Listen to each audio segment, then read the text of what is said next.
Deus abençoe ele. Uma canção de reflexão, eu adoro reflexão. De forma até exagerada muitas vezes.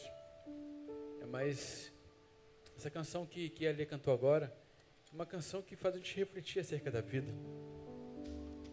Porque a nossa relação com Deus, ela se dá muitas vezes em função daquilo que a gente apresenta no momento. Ter. A questão do ter. E aí quando ela canta, não deixarei de te louvar e de te adorar, porque és a razão da minha vida, isso muitas vezes em dadas circunstâncias parece que é uma hipocrisia que a gente fala, o que a gente pensa, o que a gente canta. Porque a primeira coisa que a gente faz quando a adversidade nos alcança é justamente vazar. Geralmente, quando as coisas não começam a dar certo na nossa vida, a primeira coisa que a gente faz é justamente a gente querendo punir alguém na vida é o Senhor. Nós vamos punir a Deus por aquilo que está acontecendo na minha vida. Eu quero, de alguma maneira, manifestar a minha insatisfação. Eu quero manifestar o meu protesto. E aí eu faço contra quem, geralmente? Contra Deus. Não entendendo que Ele é a razão da nossa vida. Não entendendo que, por diversas circunstâncias, em várias áreas da nossa vida, irmãos, quando acontece com a gente alguma coisa de maneira adversa e nos derruba, por exemplo, quer seja no emprego, a gente está com problema no emprego, a gente contra Deus. Ou perdeu o emprego, a gente se rebela contra Deus. Ou está com dificuldade dentro de casa, ou o filho está entrando nas drogas, a gente se rebela contra Deus. Quando as coisas não acontecem como a gente pensa, a gente se rebela contra Deus. Vida sem Deus. Se Deus pegasse um de nós, vamos fazer um teste aqui, filho, você não consegue me reconhecer como Senhor da tua vida, como soberano sobre todas as coisas, então eu vou com você. Eu não sei qual a sua aptidão física, mas geralmente quem faz natação tem uma capacidade orgânica muito maior para resistência. Então tá, quer seja você aí que faz 1.500 metros na natação todo ou 2 vezes por semana, 1 vez por semana, quanto tempo você fica debaixo d'água sem respirar? 1 minuto, 2 minutos? Não existe vida sem Deus. E quem é que dá o ar para a gente, irmãos? Quem é que concede a gente a capacidade, o oxigênio? Que maravilha. Essa semana, a minha esposa teve uma crise lá na madrugada, meio alérgica, e de repente ela levantou, me bateu assim de madrugada, e querendo respirar, tossiu tanto que chegou a um momento que ela não conseguia mais respirar, nem. E ela ficava me tocando, e eu levantei, dei água para ela, e corri um pouco a cabeça para trás para ver se o ar ficasse mais disponível. E aí eu fiquei pensando justamente nessas questões que ele começou a cantar agora. E a gente, por muito pouco, deixa de adorar o Senhor, deixa de louvar o Senhor, porque talvez alguma coisa nos chateou. Saiba de uma coisa, tudo que está fora de você, ouça o que eu estou falando, tudo que está fora de você, você não precisa para viver, especificamente. Porque tudo que você precisa para viver, Deus já te deu, Ele dá tudo. Veja se o que você, de repente, se rebela contra Deus não é alguma coisa que você pode conquistar, mas que é perecível. Pensa aí com você mesmo, se não é perecível. Pensa aí se é alguma coisa que é passageiro. E a gente vai trocando aquilo que é eterno e permanente por aquilo que é passageiro, irmãos. Brigou com o namorado, seja ele qual for, é passageiro. A esposa também, um dia ela vai embora, ou o esposo vai embora. Se não for por separação, é por morte, irmão. Não tem jeito. O que não pode faltar na nossa vida é quem? O Senhor. Sem Ele não tem vida, sem as outras coisas. Eu vivo sem a minha esposa, sem as minhas filhas, sem a igreja Betânia, sem o pastor Neil, sem os irmãos, eu vivo, irmãos. Sem Deus não. Conseguem perceber? E a gente vai abandonando aquele que nos dá a vida por causa de coisas que a gente não tem agora, daqui a pouco tem. Perdeu hoje, amanhã acha, encontra. E Deus vai abrindo a porta, Deus vai dando, Deus vai concedendo, porque Ele tem prazer em te abençoar. Amém, queridos? E é justamente reconhecendo esse Senhor, que não depende de nada, que não depende de você, que não depende de mim. Se você adorar o Senhor, Ele é Deus. Se você não adorar o Senhor, Ele continua sendo Deus. Se você oferta a Ele, Ele é Deus. Se você não ofertar, Ele continua sendo Deus. Se você abandoná-lo, Ele é Deus. Se você voltar, Ele continua sendo Deus. Se você ficar, Ele é Deus. Se você for embora, Ele continua sendo Deus. Ele é que não precisa da gente para nada. Então, com essa consciência, em nome de Jesus, levanta do seu lugar e diga: Senhor, eu não quero comprar a tua bênção, porque é isso que você vai contribuir agora, em hipótese nenhuma, representa de fato aquilo que Deus dá para você. Mas com um simbolismo, você vai colocar no altar, dizendo: Senhor, mesmo que eu não pague, porque o alto preço foi pago, eu quero só, de forma simbólica, dizer que eu te amo. Reconhecer que não existe vida sem ti. E essa coisinha, Senhor, que me fez chegar aqui com o coração amargurado, chateado, eu quero colocar no altar. Isso aí, esse sentimento aí, pífio, esse sentimento miserável, esse sentimento que está perturbando você, que está tirando o teu sono, eu queria que você colocasse no altar de Deus agora, em nome de Jesus. Então a gente vai louvar. Marcos, já tem uma canção? Já tem? Então, enquanto a gente louva, você levanta do teu lugar e você vai ofertar ao Senhor, dizendo: Senhor, eu não quero que nada me roube do Senhor, eu quero que nada esteja no teu lugar, no meu coração. Então, meu coração é para ti, é teu, eu vou ofertar agora, eu vou consagrar agora, eu vou de maneira consciente levar o holocausto, vou matar. Pega aí, faça isso em nome de Jesus. Vamos louvar.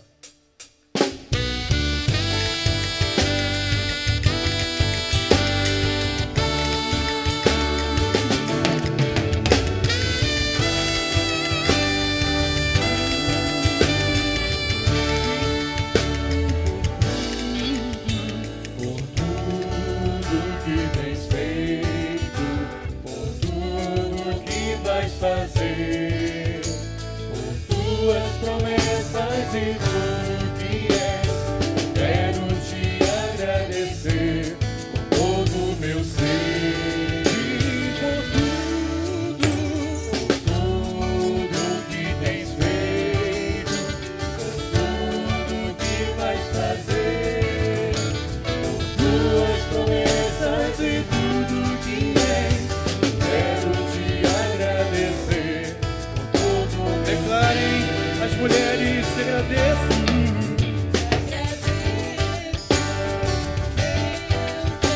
Agradeço, meu Senhor.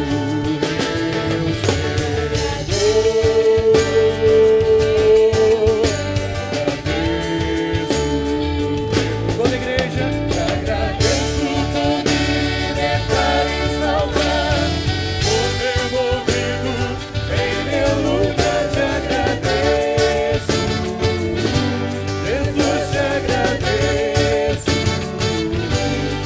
eu te agradeço, te agradeço, te agradeço, te agradeço.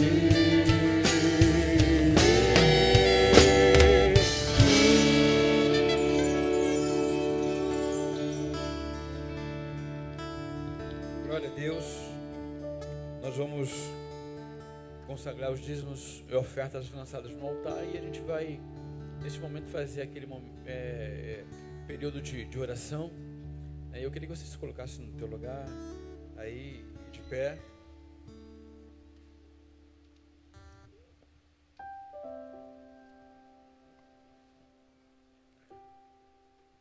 Hoje você vai orar por você mesmo. É muito bom nós compartilharmos com nossos irmãos, nós abençoarmos-nos mutuamente.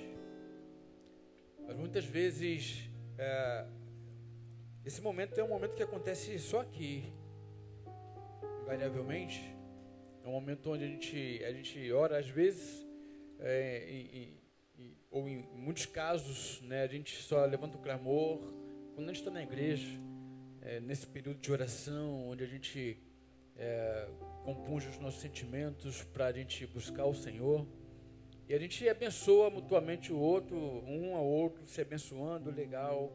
Mas como eu penso ser muito mais comum acontecer só nesses momentos de quarta-feira ou de intercessão no domingo, às vezes a gente nem olha para a gente, né? A gente não tem capacidade de olhar para a gente, de admitir os nossos medos, as nossas mazelas, as nossas questões, as nossas crises. A gente não tem coragem de chamar pelo nome aquilo que está perturbando a gente. A gente só fala: Senhor, abençoa a minha vida, perdoa o meu pecado. Mas esse seria um momento que você teria de chamá-lo pelo nome se você tiver coragem. Quando Jesus morre na cruz do Calvário, lê do engano, que a gente pensa agora, né? A gente cometeu um pecado e a gente pensa: ai meu Deus do céu, eu escandalizei o Senhor. Saiba de uma coisa, Jesus não morreu por engano na cruz do Calvário. Ele não pensou que você fosse quem você pensava que é. Mas ele morreu na cruz do Calvário sabendo exatamente quem você é. Então as tuas mazelas, ele já sabe. Os teus atos, ele já sabe. O que, portanto, torna a nossa relação com Deus uma relação muito mais fidedigna, de maior verdade, é justamente a coragem que a gente tem de admitir para Ele quem a gente é.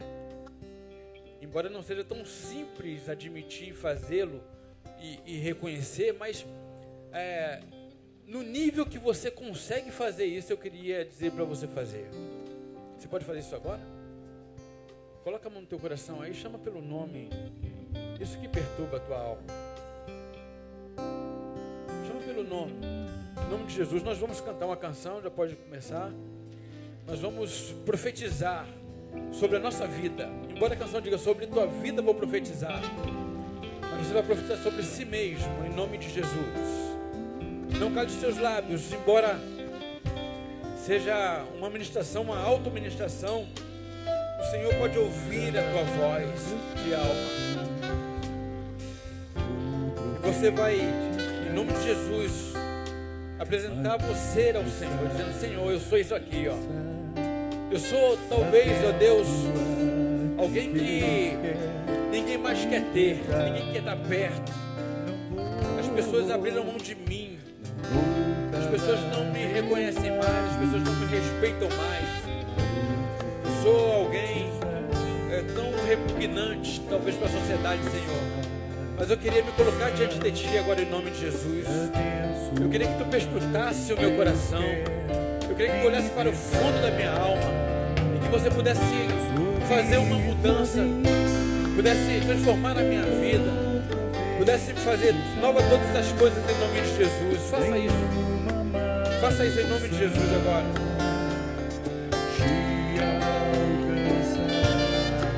Você tem esse tempo, você tem esse momento. É você e Deus. Ninguém está ouvindo, a não ser o próprio Criador. Ele que te ama, independente do que você faz, independente do que você fez, independente dos teus erros,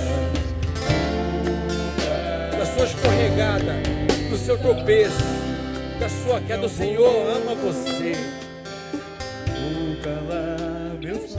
Em nome de Jesus, creia, querido. Ele está neste lugar, Jesus está neste lugar. Ele passeia no nosso meio. O desejo dele é restaurar a tua vida. O desejo dele é restaurar o odre para derramar vinho novo. Sim. Em nome de Jesus.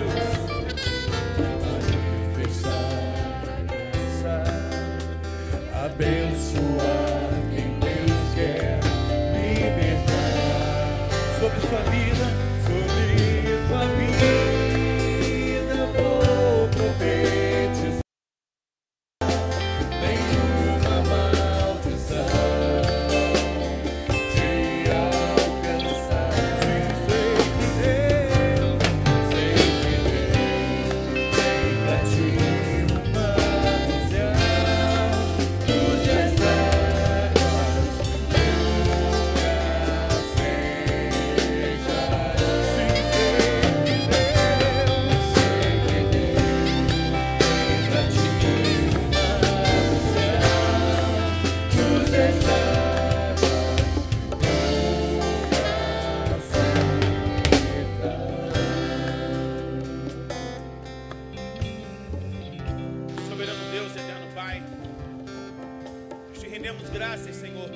Do seu nome. Nós te rendemos graças, Senhor, porque mesmo sendo seres tão pequenos, o Senhor nos ama a ponto de se entregar na cruz por nós. E agora, Senhor, nessa noite, aonde tiramos esse momento para reflexão, Pai, que de fato nós possamos ter coragem de olhar para dentro de nós e enxergar as mazelas que muitas vezes existem e que nos afastam de Ti, Senhor. Ó Deus, mas que em nome de Jesus, que possamos refletir naquilo que temos sido, naquilo que somos, Senhor. Que nós possamos olhar para nós, ó Pai, e reconhecer o quanto somos falhos, mas que acima de tudo, existe um sangue que foi derramado na cruz, e através desse sangue o Senhor olha para cada um de nós. E através da misericórdia que é derramada sobre nós, é que nós estamos de pé. Ó Deus, se não for a sua misericórdia, a sua graça, o seu amor, o que seria de nós, Senhor? Por isso então, Senhor, é que nós nos entregamos a Ti nessa noite e pedimos ao Senhor que sobre a nossa vida, que o Senhor venha derramar um bálsamo de coisas novas, um bálsamo de graça, um bálsamo de misericórdia. Que o Senhor venha derramar sobre nós, ó Deus, uma nova visão em 2015. E que ao olharmos para dentro de nós, que nós possamos refletir e ter a consciência de onde erramos. Mas que acima de tudo, possamos caminhar porque de joelhos o Senhor nos mantém de pé. E Deus, em nome de Jesus, aqui entregamos a Tua igreja, Pai. O Senhor sabe como cada coração entrou aqui nessa noite. O Senhor sabe a história de cada um aqui nessa noite. O Senhor tem o nosso nome na palma das suas mãos, Senhor. E ainda que a mãe se esqueça do filho, o Senhor não se esquecerá de nós. Isso é a promessa Tua, Senhor. Então, Pai, em nome de Jesus, se entrou alguém aqui nessa noite sem esperança, que a esperança seja retomada. Se entrou alguém aqui nessa noite com sentimento de culpa, que a culpa seja jogada por terra em nome de Jesus. Se entrou alguém aqui nessa noite, ó Deus, sem a perspectiva do amanhã, que o Senhor venha derramar o novo ainda nessa noite, porque a Tua palavra nos diz que enquanto nós dormimos, o Senhor trabalha a nosso favor. Se entrou alguém aqui, ó Deus, com a história destruída, Pai, te pedimos que o Senhor escreva uma nova história, Senhor. Ó Deus, em nome de Jesus, nós entregamos o nosso coração no Teu altar. Nós entregamos o nosso coração, ó Deus, diante do Senhor, diante do nome que está acima de todo nome. E Deus, que o Senhor esteja colhendo as lágrimas nessa noite. Que o Senhor esteja colhendo, Senhor, a dor do coração daqueles que têm sofrido nessa noite. Que o Senhor esteja restaurando as famílias que estão destruídas nessa noite. Não estamos aqui, ó Deus, determinando um tempo. Não estamos aqui, ó Deus, colocando o Senhor contra a parede, porque nem podemos. Mas estamos aqui clamando sobre o nome que está acima de todo nome, que é o nome de Jesus de Nazaré, o nome que derrama sobre nós graça, misericórdia e favor eterno. Assim nós te oramos, te louvamos e te rendemos graças em nome de Jesus. Amém e amém.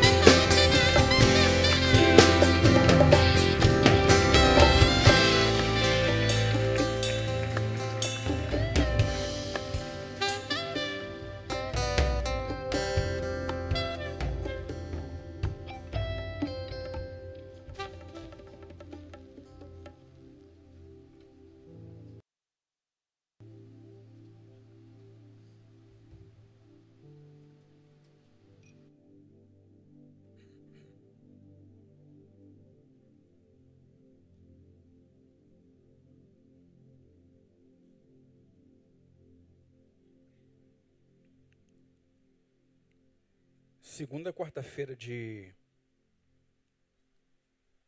janeiro de 2015. A máxima que rola na sociedade é que o ano de verdade só começa depois do carnaval.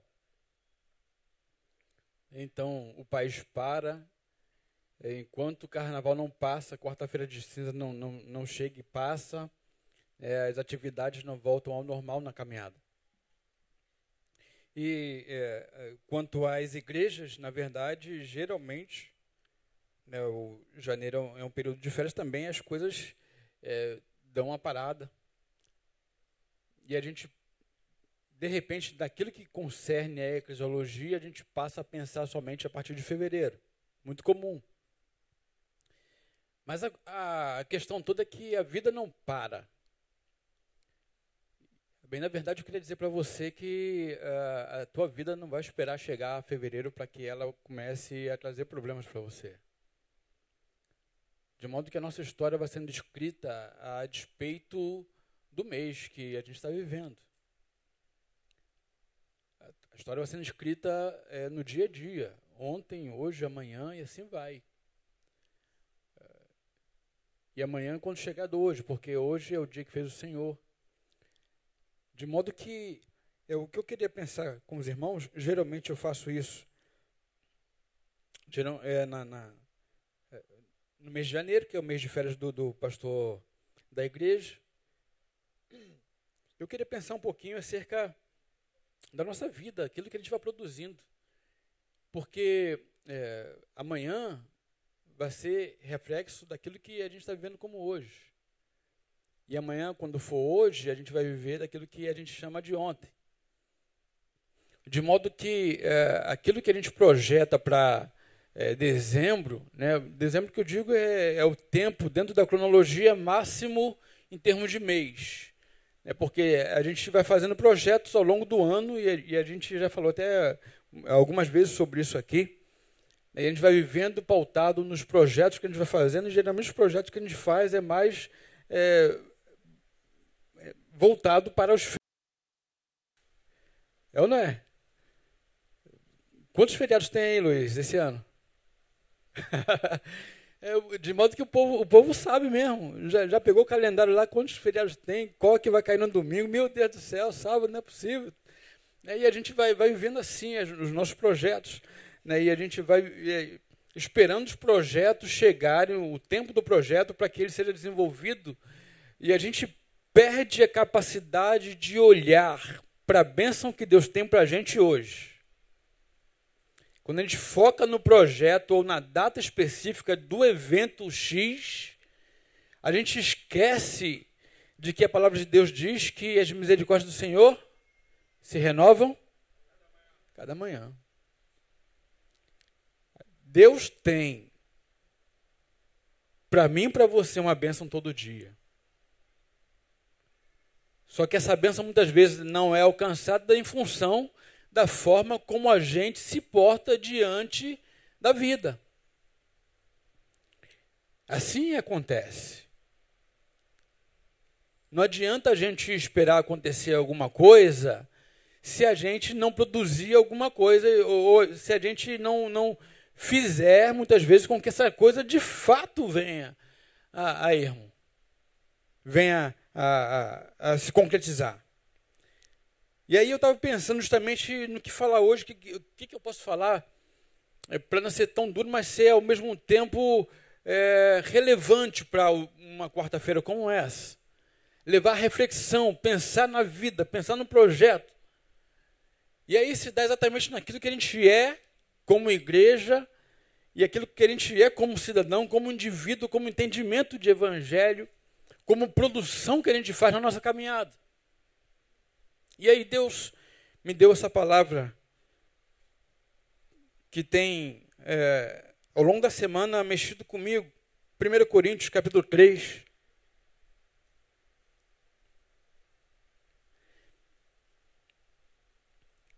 Coríntios na verdade, são duas cartas que Paulo escreve aos Coríntios. Primeira e segunda, mas eu vou me reportar, pelo menos nesse momento, o foco é no capítulo 3, verso de número 9.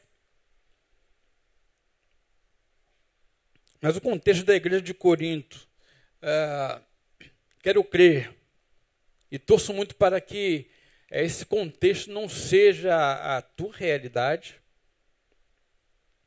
Então eu vou fazer menção do 9 e alguns adiante, porque eu espero mesmo que o contexto de Coríntios não seja o contexto da sua vida.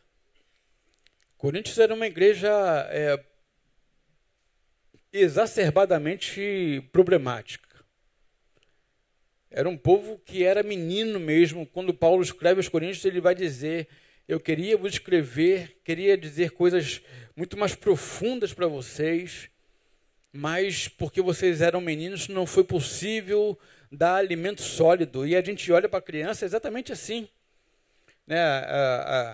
Eu e você já fomos criança um dia e o nosso alimento básico era o leite, era suficiente, né? Até 6 meses de idade, o indivíduo não precisa nada além do leite materno. Bendita a mulher que amamenta. Não precisa, é um período, é uma bênção, né, Ana? Olha, não precisa você, quando está nesse período, não precisa levar água, não precisa levar papinha, não precisa levar danoninho, iogurte, nada disso. Que beleza, né? A mamãe só... Infelizmente, né, alguns não têm precaução, bota para fora mesmo e não quer saber onde é que está, né, não bota uma fraldinha para ficar uma coisa bem reservada, mas o seio é suficiente para a criança, o leite é suficiente para a alimentação. Depois de 6 meses, pela necessidade estrutural, fisiológica, é óbvio que a criança começa então a ter um alimento mais sólido, porque o leite já não é mais suficiente para atender a demanda. E Paulo, fazendo essa alusão, né, escrevendo aos Coríntios, ele fala justamente isso. E eu não queria, irmãos, receber uma carta como essa. Deve ser uma coisa muito triste, viu? Alguém escreveu para mim dizendo o seguinte: olha, você é uma criança, um bebezão, você é só vive choramingando, você só vive causando discórdia, contenda, vocês não conseguem entender nada, vocês não conseguem construir nada, e nada que seja proveitoso. Esse era o contexto de Coríntios. Paulo está escrevendo aos Coríntios nesse contexto. Ele vai falando justamente sobre a dissensão que existia no seio da igreja. Ainda bem que não existe dissensão no nosso meio, amém, queridos? Então só estou situando vocês. E dentro dessa questão toda de dissensão, de partidarismo, de discórdia, de bebê crescido, né, de crianças, adultas crianças, né, e Paulo vai então situando, e aí dentro desse contexto, embora eu acredito piamente que Betânia não seja esse contexto, não tem dissensão, não tem partidarismo, não tem criança crescida aqui, todo mundo maduro, todo mundo entende perfeitamente a palavra, todo mundo pratica a palavra diariamente. Então, dentro desse contexto aqui, a gente está fora. Mas tem um contexto aqui que eu queria citar justamente por uma experiência simples que eu tive. Não é uma crítica, é só uma constatação, é só uma informação, né? Eu estava aqui hoje à tarde preparando essa palavra e daqui a pouco me liga da secretaria: pastor, é o senhor que vai estar hoje? Eu sou Ah, porque tem algumas pessoas ligando para saber quem é que vai estar hoje pregando.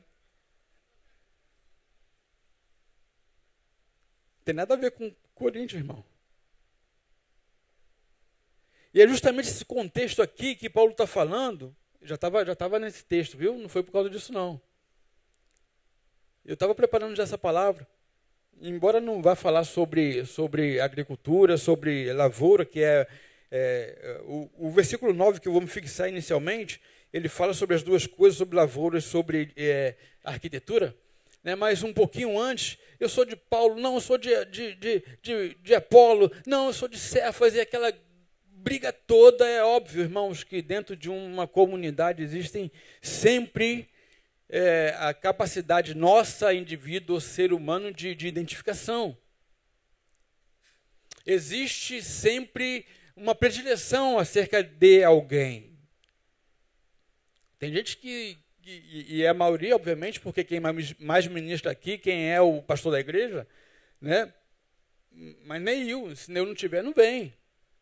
O negócio do Neil, tem gente que pela misericórdia, poxa, eu gosto do jeito do pastor Denilson, tem gente do jeito do pastor Isaías, não, do jeito do pastor Lindoval, Josemar, e Paulo Elias, e Vinícius, e Josemar, já falei, aqueles que estão por aqui, volta e meia. Natural.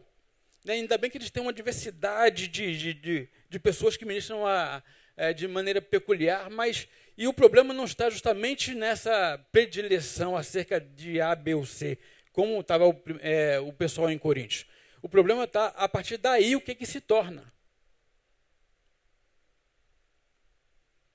Vocês vão entender o que eu estou querendo dizer daqui a pouquinho, porque a gente vai se tornando refém daquilo que a gente vai produzindo no caminho.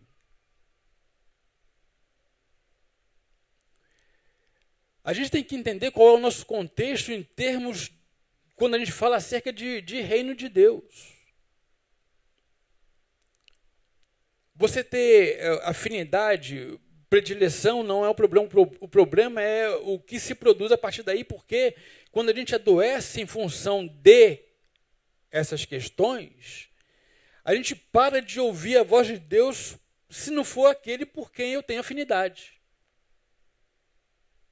Então é só uma palhinha acerca do que aconteceu agora à tarde. Né? Então o cara não quer saber se Deus vai estar presente, se Deus vai derramar, se Deus vai abençoar, se Deus vai ensinar, se Deus vai edificar. Porque ele já está para além dessa perspectiva. Afinal de contas, a nossa reunião aqui, ela serve para quê na minha vida? Ela serve para minha edificação, para abençoar os meus irmãos, ou ela serve para eu ouvir uma boa palavra pregada por quem eu tenho mais afinidade? Bem, irmãos? E saiba de uma coisa, que eu estou falando isso aqui, daqui a pouco não estarei mais. De modo que o que você vai fazer a partir do que eu falo depende daquilo que você entende e reconhece e aplica. Mas Paulo, falando aos Coríntios, ele vai dizer assim no verso 9: pois nós somos cooperadores de Deus, vós sois lavoura de Deus e edifício de Deus. Então, o contexto de 1 Coríntios, de Coríntios, daquela comunidade é justamente essa: dissensão, partidarismo, confusão acerca dos dons, meninice e tal. Paulo começa falando, então, da necessidade de querer dar alimento sólido, né, como eu falei, aquela questão toda. Agora, a pergunta que eu faço, pensando nesse tema, nessa reflexão, que não me demorarei, é qual a construção para você em 2015? Porque ela começa justamente a partir desse versículo de número 9. Somos cooperadores de Deus.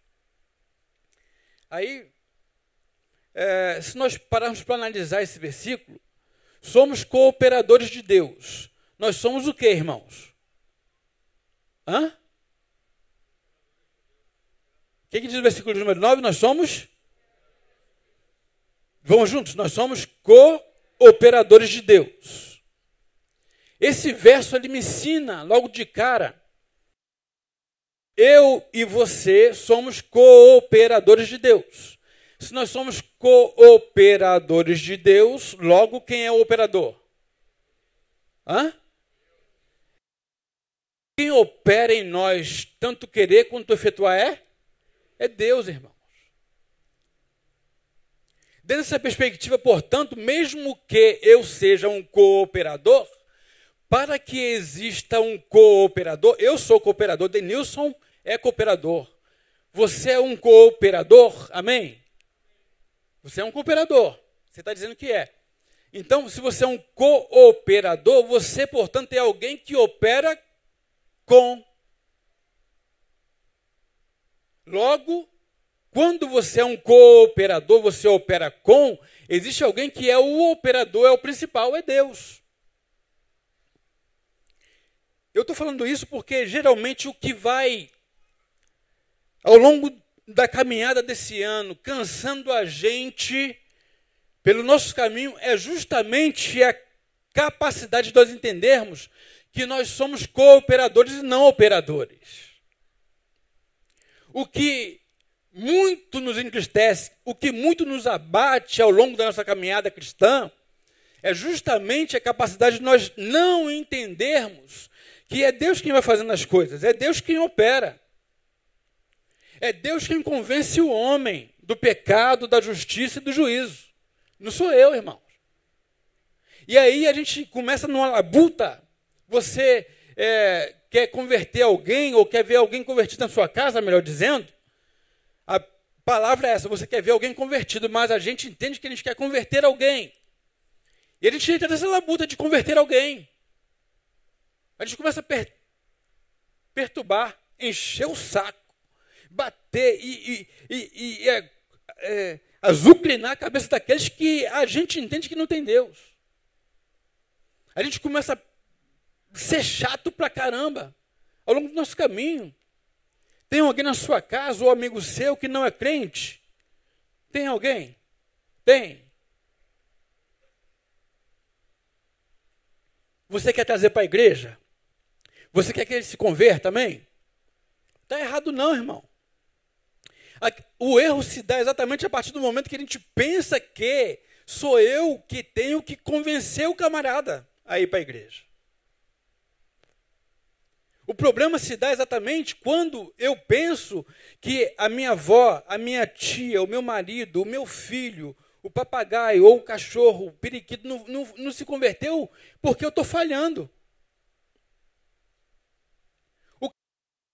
Eu tenho que orar mais. Ou então porque eu tenho que falar mais.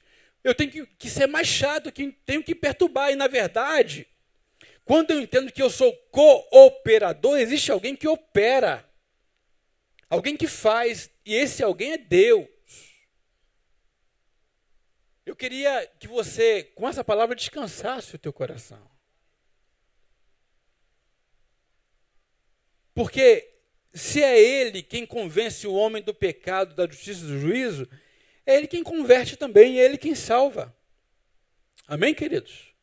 Você tem certeza disso? Quando eu estava preparando aqui, eu lembrei um sermão do Isaías aqui, quando ele falou sobre isso. Mais detidamente, eu vou só passar aqui, só para situar você, que você não é o operador, você é o cooperador. O operador é Deus.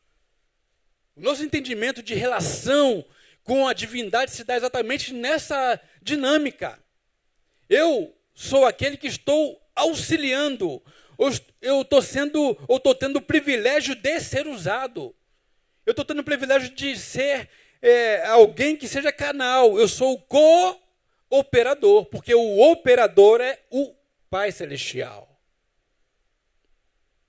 Aí eu lembro que o Zé já bateu assim, tem certeza? Porque o meu joelho, quando alguém se converte, não, muito joelho no chão, irmão, tá? Poxa, o joelho no chão pode fazer algumas coisas muito benéficas para você, porque a oração, ela eleva a alma, mas também pode dar muito calo, sem resultado.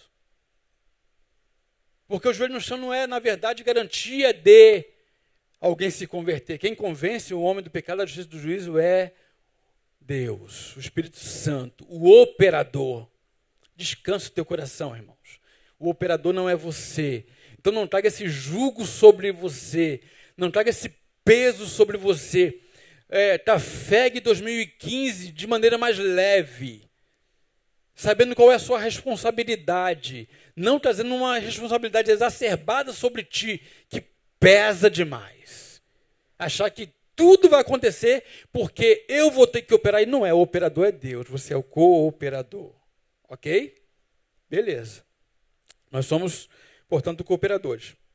Agora, se a gente tirar a palavra cooperador, fica assim, pois nós somos de Deus. Amém? A gente pode repetir? Sem o cooperador, nós somos de Deus, pois nós somos... Fala, eu sou de Deus. Então, irmãos, a partir dessa afirmativa sua, eu quero dizer para você que você foi um dia alcançado pela graça e misericórdia do Senhor. Amém?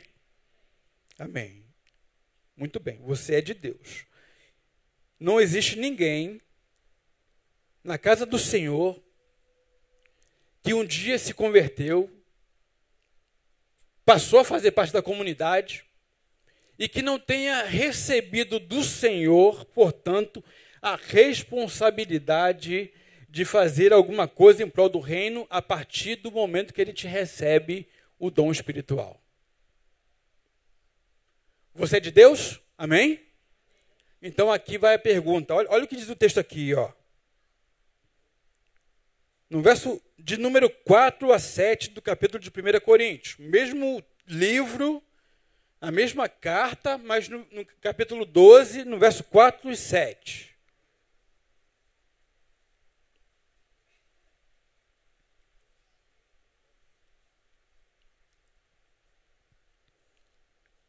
Paulo, ensinando os coríntios, diz, por causa da confusão, há diversidade de dons, mas o Espírito é o mesmo. E há diversidade de ministérios, mas o Senhor é o mesmo. E há diversidade de operações, mas é o mesmo Deus que opera tudo em todos. Deus é o que opera. Ok? O operador é Deus. De novo aí o texto.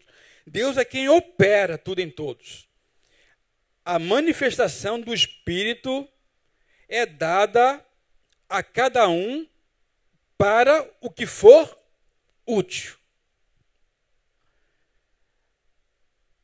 A manifestação do Espírito é dado para quem, irmãos? Como diz o texto aí?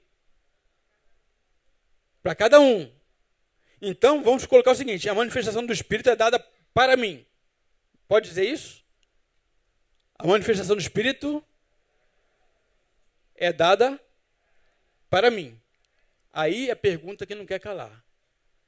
Qual é o seu dom? Qual foi o dom que Deus, uma vez que recebeu você, que batizou você com o Espírito Santo, e Ele dá o dom para cada um para a edificação do corpo da igreja? Olha que coisa séria que eu estou fazendo para você a pergunta. Você faz parte do corpo de Cristo. Você é um cooperador, como você disse. Você é de Deus, como você disse. Tá ok. Beleza pura. Aí esse texto em 12 vai dizer que o Espírito Santo abençoa aquele a quem ele converteu. Ele convence do pecado, da justiça e do juízo. Ok. Ele salva. Ele batiza com um dom espiritual a todos para a edificação do corpo. A pergunta que eu faço para você, qual é o seu dom?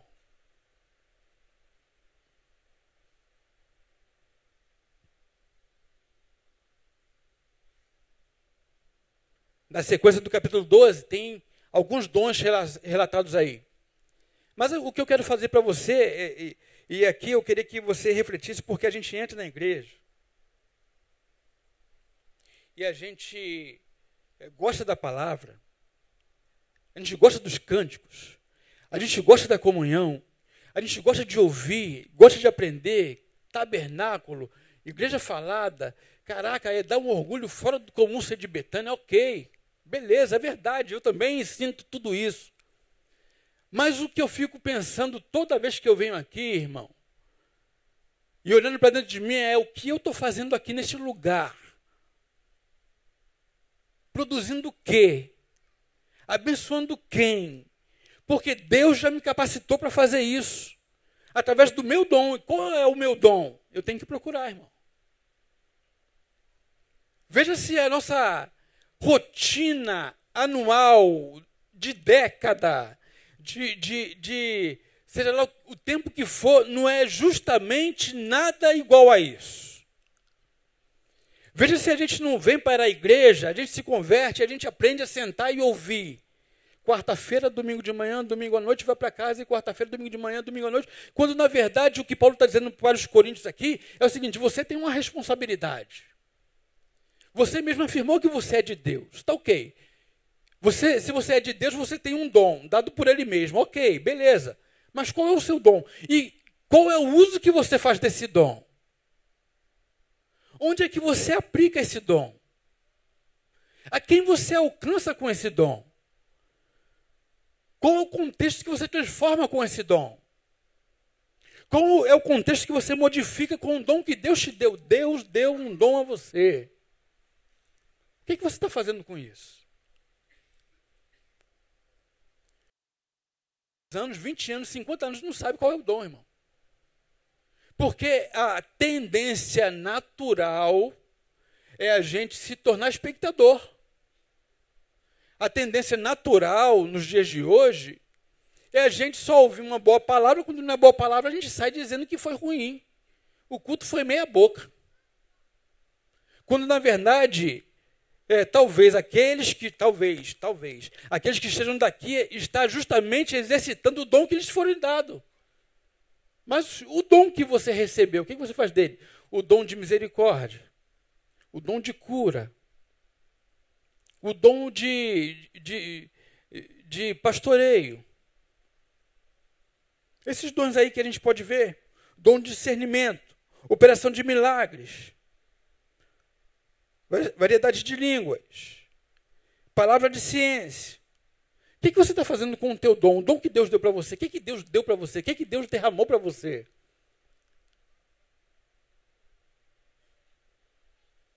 E aí o nosso ano vai sendo assim. A gente chega em janeiro, opa, beleza, tal. Não, pastor voltou, e a igreja volta, e as atividades voltam, e as programações voltam, vão acontecendo, e a gente vem para o culto, sai de culto, vem para o culto, e a gente é cooperador, como você viu em 1 Coríntios, capítulo número 3. Nós somos cooperadores de Deus, ok? Aí, quando a gente tem a plena certeza, porque nós somos de Deus, portanto, tivemos um contato com Ele. Uma vez contato com Ele, Ele nos revestiu de poder, Ele nos revestiu de autoridade, Ele nos revestiu com um dom para a edificação da igreja. Portanto, irmão, o dom que você tem não é para você. Não adianta você guardar num baú, não adianta você botar num cofre, não adianta depositar no banco. O dom que Deus deu para você não é para você. Você só é alguém que vai usá-lo para abençoar outra pessoa, para edificar a outra pessoa, para edificar o corpo de Cristo. Porque nós não estamos falando de uma comunidade, porque quando Jesus fala de igreja, a minha igreja, porque a igreja é uma comunidade. Existem várias comunidades. Mas quando a gente fala da comunidade de Deus, a gente está falando de uma questão transcendente. De uma questão que sai para além da imaginação humana, irmãos. É uma questão onde a gente vai se abençoando mutuamente com o dom que Deus deu para a gente. A gente vai edificando nossos irmãos. Quando você não usa o teu dom, alguma coisa está errado, está capenga. O corpo está deficiente. Alguém está deixando de ser abençoado por você. Deus não está alcançando alguém porque você talvez esteja deixando furo com aquilo que é a tua responsabilidade. É assim que Paulo está ensinando. Agora, quando a gente se torna um cooperador de verdade, aí tudo muda. Quando a gente é de Deus, quando a gente se torna cooperador, a nossa construção começa a ter sabor, irmãos. E eu estou falando de construção porque nesse capítulo de número 3, depois do versículo de número 9, Paulo vai falar de uma construção. Ele vai dizendo que já fez o fundamento. Ele vai dizendo que Jesus é o fundamento, não tem como ninguém colocar outro fundamento no lugar de Jesus. Ele é aquele pelo qual todas as coisas foram feitas. Sem ele, nada do que foi feito se fez. Paulo está falando de uma construção que a gente vai fazendo ao longo da nossa vida. Paulo está falando o seguinte, olha só. Eu sou alguém que pregou Jesus para os gentios. Ok, nós somos, na visão bíblica, gentio. Então, se o evangelho chegou a nós, foi por intermédio de Paulo a priori. E Paulo, então, ele fundamenta o evangelho a partir de Jesus, em Jesus. A partir de Jesus, portanto, eu e você, estamos fundamentados no evangelho. Agora, o que Paulo está dizendo aí é o seguinte, o fundamento eu já coloquei. Estou ensinando para você agora, o fundamento está posto, é Jesus. Cada um, portanto, a partir desse momento, pode construir como quiser. De modo, querido, que ele está falando de questões espirituais aqui, e eu também estou me reportando a questões espirituais, mas eu estou falando também de questões existenciais. Porque, como eu comecei essa palavra, aquilo que a gente vai estar vivendo, ou se lamuriando, ou chorando, ou agradecendo lá na frente, é em função daquilo que a gente vai construindo agora. Paulo está dizendo o seguinte, o fundamento está posto. Ok, ninguém mexe, ninguém modifica. Mas a construção depende do indivíduo. De modo que o evangelho o tempo todo trabalha com responsabilidade individual, pessoal. A gente tem, já falei por diversas vezes, a tendência de terceirizar as nossas responsabilidades espirituais. A gente tem a tendência de, muitas vezes, de forma equivocada, achar que o pastor é o responsável para ler a Bíblia por mim, para entender a Bíblia por mim, para orar por mim. E a gente, quando tem que fazer alguma oração, a gente quase nunca tem a coragem, uma vez sendo de Deus, com unção de Deus, colocar a mão sobre o indivíduo, orar e abençoar. Mas a gente faz o quê? A gente leva para o pastor, para o líder espiritual, para alguém que é do fogo, alguém que é do poder. Por que você não tem coragem de colocar a mão e abençoar? Porque geralmente a gente não sabe quem é a gente. A gente não sabe qual é o nosso dom. A gente não sabe qual é a nossa parte nesse negócio. A gente não entende nada de evangelho. E aí Paulo está dizendo o seguinte, olha, evangelho é responsabilidade. Você tem responsabilidade. Quando ele fala, nós somos cooperadores, ele não falou só eu sou, falou nós. Nós todos que faziam parte da comunidade de 1 Coríntios, ou de Coríntios. A construção, portanto, é individual, irmão. E o cooperador, ele quando tem entendimento de quem ele é no meio, no evangelho, na igreja, na comunidade, a construção dele, ela começa a ser modificada, porque ele não tem mais agora o interesse, tão somente, de construir para reconhecimento próprio. Ele não tem, por exemplo, interesse de construir para agradar o líder tão somente. Ele não tem interesse de construir para a própria glória. Ele não constrói como um fim em si mesmo mais. Agora, diga para mim se geralmente não é o que acontece com a gente ao longo do caminho. Aqui vai um alerta para os líderes de ministério, e eu sou um deles, me coloco no bojo. Veja se geralmente a gente não prepara toda uma programação específica para que o nosso ministério bombe ao longo do ano. Veja se a gente não está focado muitas vezes, muito mais do que alcançar alguém para edificação, a gente não está muito interessado em que alguém veja a minha capacidade, vou agradar o pastor da igreja. Veja se geralmente as nossas atividades, elas não estão voltadas muito em função da presença do pastor presidente. Veja qual é o nosso ânimo em função de alguma coisa em prol do evangelho, se não é voltado para que o pastor me veja, para que o meu líder me veja, para que reconheçam que eu sou fera, sou 10. Será que isso não permeia o nosso coração ao longo dos tempos? Será que a gente vai perdendo a capacidade de olhar e ver a importância da congregação e, uma vez reunida, se edificar mutuamente, ou a gente está voltado só para aquilo que parece ser? O cooperador, portanto, tem a consciência de que o que ele constrói a partir daí é uma construção que tem que ser uma construção sólida, permanente, duradoura. Então ele não está focado só no mês de fevereiro a dezembro. Ele está voltado também para janeiro, do primeiro dia do ano até o último. Porque o nosso foco é muito além daquilo que parece ser, irmãos. Paulo está dizendo, veja cada um como constrói, cada um constrói como quiser. Usa o material que quiser. Faça da forma que quiser, não tem problema nenhum. Você pode fazer como você quiser ao longo do seu ano. Você pode fazer de forma relaxadamente, pode. Você quer fazer a meia boca? Pode também, irmão. Você não quer fazer? Também não faça não tem problema nenhum. Paulo está dando autonomia para cada indivíduo fazer conforme achar melhor. O que eu estou falando para você, portanto, não é exigir de você alguma coisa. Quem sou eu para fazer isso? Muito mal cuido da minha casa.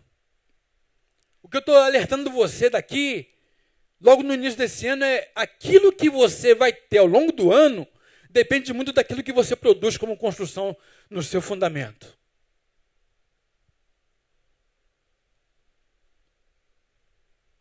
É isso que Paulo está dizendo. Então, o cooperador, com essa consciência de cooperador, de ter responsabilidade, ele não constrói para reconhecimento dos outros. Ele não constrói para agradar ao líder tão somente, ele não constrói para a própria glória, para ser visto, para estar debaixo do holofote. Ele não constrói como um fim em si mesmo. Ele constrói para que seja permanente. Agora, isso no que tange a igreja. Agora, lá na sua casa, como você constrói ao longo do ano? Qual é a motivação que você tem em servir os seus familiares? Como você se encontra com o seu amigo ao longo do caminho? O que você faz por ele? Como faz? É aquele cara que a gente viu na peça que é apresentada, né? Oi, tudo bem, fulano? Tudo bem? Gente boa, que saudade e tal. Quando dá as costas, pô, miserável, cara safado, quero nem papo com ele. E a gente vai vivendo assim ao longo da nossa vida, a nossa construção. Tudo que a gente faz é uma produção. E toda a produção, ela está sendo registrada por Deus.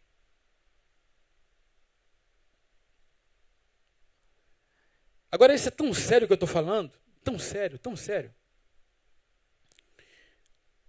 Porque existem algumas construções, e aqui eu vou já encerrando a minha reflexão,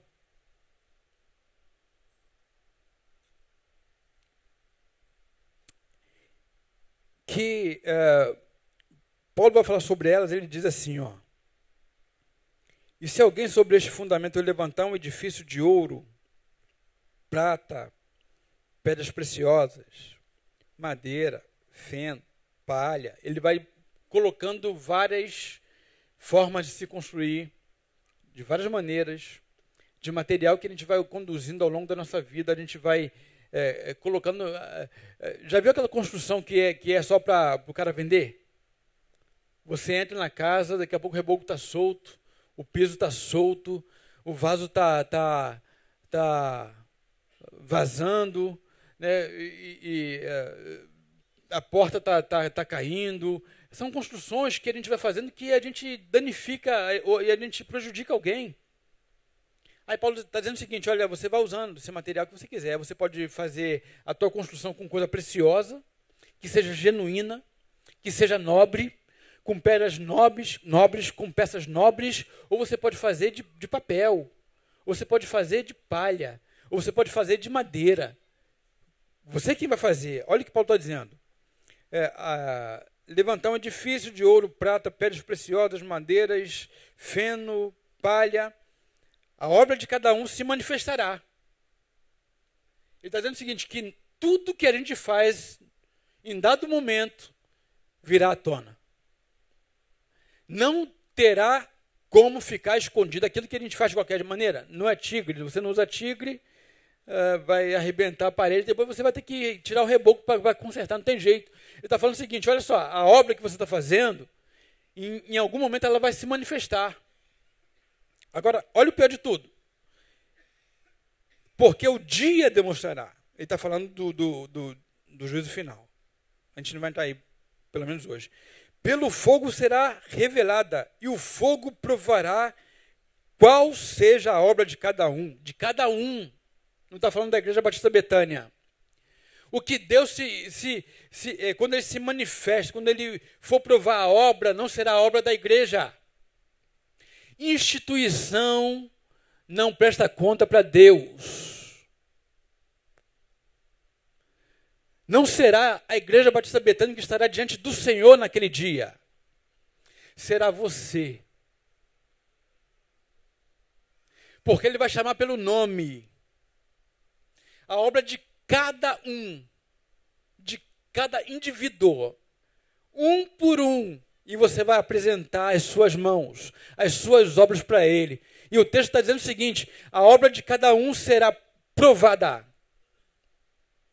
E diz ainda mais, irmãos, se a obra que alguém edificou sobre ele, sobre o fundamento, permanecer, esse receberá galardão. Se a obra de alguém se queimar, porque pedras preciosas não derrete com fogo, mas a madeira sim, o feno sim, a palha sim. De modo que nem tudo que a gente faz, embora belo seja, diante de Deus não está valendo de nada. Caraca, a gente olha aí, pô, o cara fera, olha lá o que o cara fez. Para os olhos humanos ver, vale muito. O cara arrebentou a boca do balão, Beleza, o cara está com um prédio de 20 andares, lindão, todo mundo querendo morar nele por causa da aparência. Aí, Paulo está dizendo nesse texto aqui o seguinte, naquele dia, porque Deus não olha como o homem vê, Deus não olha para a portentosidade da aparência, Ele olha para o material que é usado, Ele vai jogar fogo. Que se o material que foi usado não permanecer, irmão, vai virar pó. A pergunta que eu faço para você, portanto, hoje, é o tipo de construção que você está fazendo, se o fogo de Deus descer, vai virar o quê?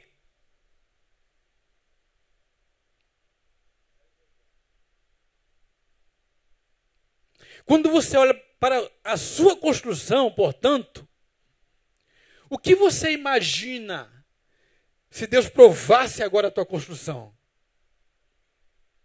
Se Deus olhasse para o cooperador que Ele tem, que você disse que é, e olhasse para aquilo que você produziu ao longo da tua existência, o que sobraria, irmão?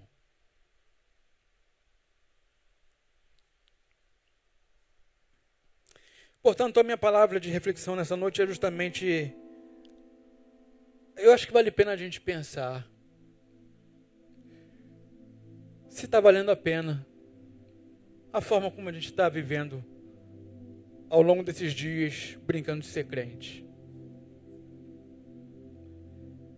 Sem entender que Paulo queria dar alimento sólido, não podia por causa da meninice. Então ele dava leite. Para alguns aqui, talvez a maioria, até quando você vai só viver de leite? Até quando você vai se conformar em continuar menino? Eu acho que chegou a hora, irmão, de a gente despertar do sono. É isso que diz a palavra de Deus. Chegou a hora de os filhos de Deus se manifestarem. Apresentar alguma coisa diferente para a sociedade. Fazer valer aquilo que o Espírito deu a mim. O privilégio de ser cooperador. E quando eu olhar para a minha construção, irmão, falar, poxa, olha só, eu fiz apenas um cômodo. Mas eu tenho certeza que foi feito com esmero. Eu fiz um quartinho pequenininho, que ninguém quer me visitar. Os meus amigos ignoram aquilo que eu fiz, mas Deus está vendo qual é o material que você está usando, irmão. A sinceridade do teu coração, as tuas produções. É melhor do que, quem sabe, você correr para fazer tudo muito grande, portentoso, só fachada. Deus está perscrutando o teu coração. E Ele está dizendo, o teu ano será de acordo com como deve construir o teu edifício. Que Deus possa nos abençoar muitíssimo nesses dias, nesses meses, nesses anos, e que Ele possa transformar a nossa vida, nosso coração. Vamos louvar para encerrar? Dá um coração igual ao teu.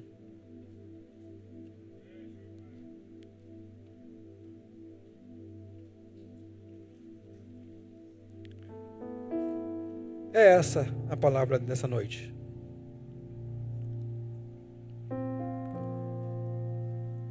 Não adianta chegar lá na frente e querer alguma coisa diferente daquilo que a gente produziu ao longo da nossa caminhada até lá chegar. Que Deus nos abençoe muitíssimo, irmãos.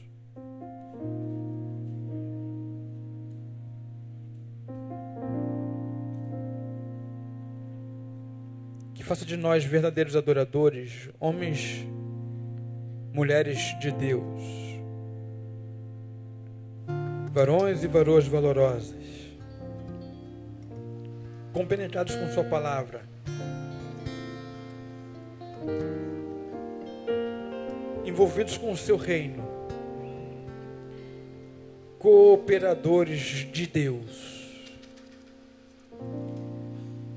E aí aqui eu falei, descansa o teu coração, porque você muitas vezes fica assoberbado porque quer fazer a vontade de Deus, mas ao mesmo tempo compenetre o seu coração, porque a gente sai de um extremo querendo fazer tudo que deve ser feito por Deus e a gente quer fazer também, mas a gente vai para o outro extremo muitas vezes e não fazer nada que é a nossa responsabilidade. Equilíbrio para esse ano. Mas seja você cooperador de Deus, amém? Fique de pé no seu lugar. Vamos embora para casa. Reflita nessa palavra.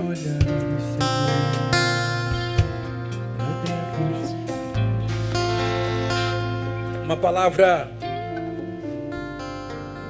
com certeza, irmãos, não é para hoje. Se você parar para analisar o que eu estou falando aqui, eu estou falando da tua vida. É para hoje, para amanhã, para depois e depois e depois. Se toda vez na tua vida, no teu dia, você lembrar, eu sou um cooperador de Deus, eu tenho certeza absoluta que a tua vida vai mudar. Não adianta e nem precisará eu ficar daqui profetizando sobre a tua vida. E restituição de Deus, e a bênção de Deus, e mar de Deus, e prosperidade de Deus.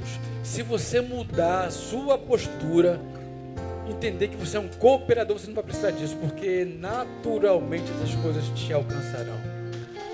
Pode ter certeza disso. Nós vamos orar. Depois a gente, com a canção, está encerrando. Muito obrigado, Deus.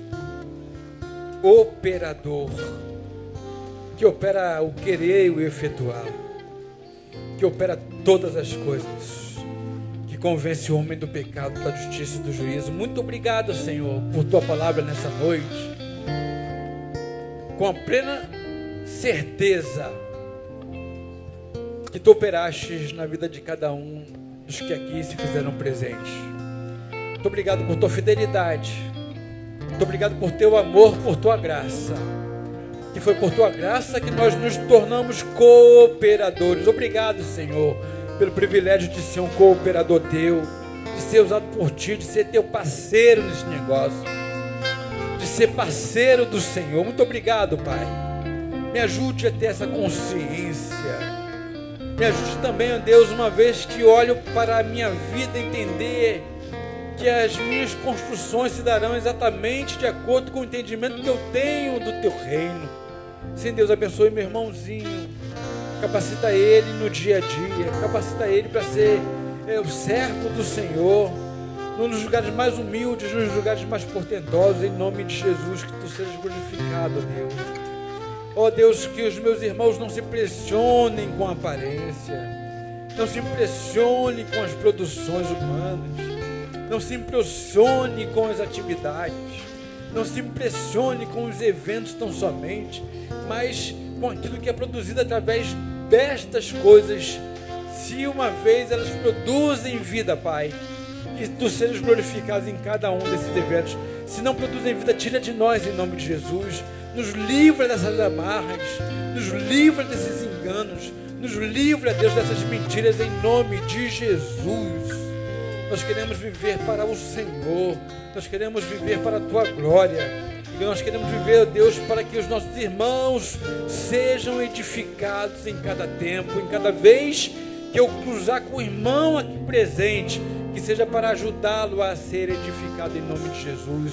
Uma vez que vamos para os nossos lares, Deus, nos leve em paz em nome do Senhor, nos dê uma noite de paz, de refrigério, de descanso, uma noite reparadora de sono, Deus, de forças, de energia em nome de Jesus. Que seja uma noite de paz na tua presença.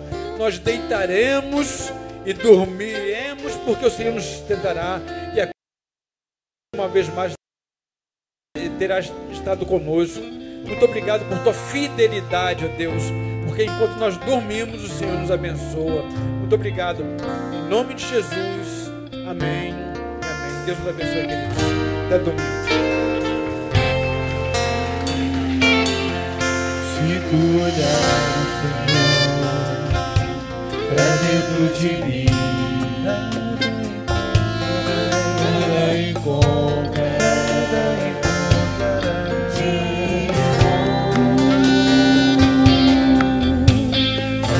Desejo tenho de ser transformado.